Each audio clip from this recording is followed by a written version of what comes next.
بسم اللہ الرحمن الرحیم۔ شروع کرتی ہوں اللہ کے نام سے جو بڑا مہربان نہایت رحم کرنے والا ہے۔ نماز کی اہمیت۔ حضرت ابو ہریرہ رضی اللہ عنہ سے روایت ہے کہ رسول صلی اللہ علیہ وسلم نے ارشاد فرمایا، جو شخص ان 5 فرض نمازوں کا پابندی سے پڑھتا ہے اور اللہ تعالیٰ کی عبادت سے غافل رہنے والوں میں شمار نہیں ہوتا۔ حضرت عبداللہ بن عمر رضی اللہ عنہما سے روایت ہے کہ ایک دن نبی کریم صلی اللہ علیہ وسلم نے نماز کا ذکر فرماتے ہوئے ارشاد فرمایا، جو شخص نماز کا اہتمام کرتا ہے تو نماز ان کے لیے قیامت کے دن نور ہوگی، ان کے پورے ایمانداروں کی دلیل ہوگی اور قیامت کے دن عذاب سے بچنے کا ذریعہ ہوگی۔ جو شخص نماز کا اہتمام نہیں کرتا ان کے لیے قیامت کے دن نہ نور ہوگا، ان کے پورے ایماندار ہونے کی کوئی دلیل نہیں ہوگی، نہ عذاب سے بچے گا کوئی ذریعہ نہیں ہوگا، اور وہ قیامت کے دن فرعون، حامان اور ابی بن خلفہ کے ساتھ ہوگا۔ اللہم حافظنا۔ حضرت ابو مالک الجشعی رضی اللہ عنہ اپنے والد سے روایت کرتے ہیں کہ رسول صلی اللہ علیہ وسلم کے زمانے میں جب کوئی شخص مسلمان ہوتا ہے تو صحابہ کرام رضی اللہ عنہم سب سے پہلے اسے نماز سکھاتے۔ حضرت ابو امامہ رضی اللہ عنہ سے روایت ہے کہ رسول صلی اللہ علیہ وسلم کے دریافت کیا گیا، یا رسول اللہ، کون سے وقت کی دعا زیادہ قبول ہوتی ہے؟ ارشاد فرمایا، رات کے آخر حصے میں اور فرض نمازوں کے بعد۔ حضرت ابو سعید خدری رضی اللہ عنہ سے روایت ہے کہ انہوں نے رسول صلی اللہ علیہ وسلم کو یہ ارشاد فرماتے ہوئے سنا، 5 نمازوں درمیانی اوقات کے لیے کفارہ ہے، یعنی ایک نماز سے دوسری نماز تک جو صغیرہ گناہ ہو جاتے ہیں وہ نماز کی برکت سے معاف ہو جاتے ہیں۔ اس کے بعد نبی کریم صلی اللہ علیہ وسلم نے ارشاد فرمایا، ایک شخص کا کوئی کارخانہ ہے جس میں وہ کچھ کاروبار کرتا ہے، ان کے کارخانہ اور مکان کے درمیان 5 نہریں پڑتی ہیں۔ جب وہ کارخانے میں کام کرتا ہے تو اس کے بدن پر میل لگ جاتا ہے یا اسے پسینہ آ جاتا ہے، پھر گھر جاتے ہوئے ہر نہر پر غسل کرتا ہوا جاتا ہے۔ بار بار غسل کرنے سے اس کے جسم پر میل نہیں رہتا۔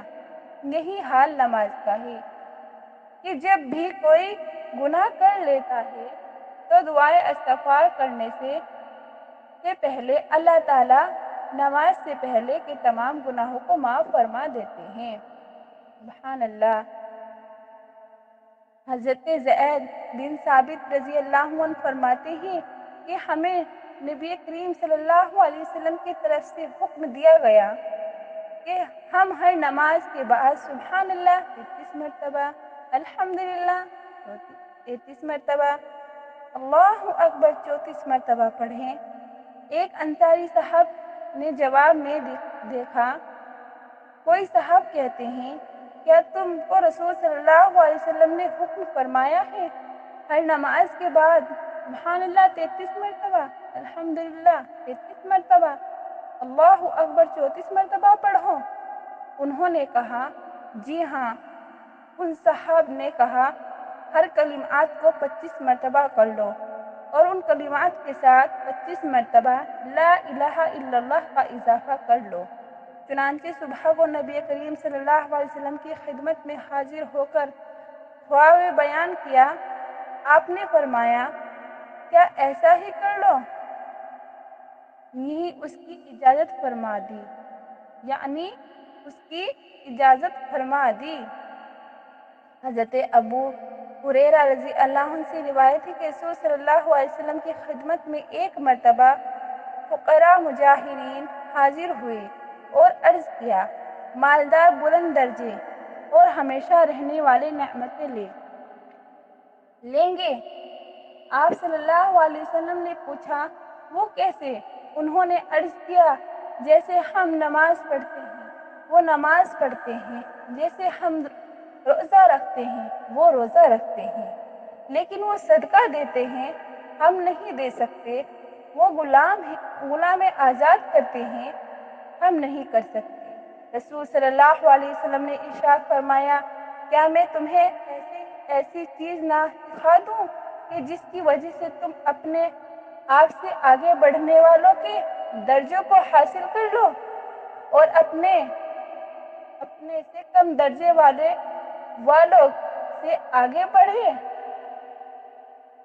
اور کوئی تم سے وقت تک افضل نہ ہو جب تک کہ یہ عمل نہ کر لو۔ انہوں نے عرض کیا یا رسول اللہ ضرور بتا دیجیے۔ آپ صلی اللہ علیہ وسلم نے ارشاد فرمایا ہر نماز کے بعد سبحان اللہ، الحمدللہ، اللہ اکبر پڑھ لیا کرو۔ سبحان اللہ 33 مرتبہ، الحمدللہ 33 مرتبہ، اللہ اکبر 34 مرتبہ پڑھ لیا کرو۔ چنانچہ انہوں نے اس پر عمل شروع کر دیا، لیکن مالداروں کو بھی رسول صلی اللہ علیہ وسلم کا یہ فرمان پہنچ گیا تو وہ بھی اس پر عمل کرنے لگے۔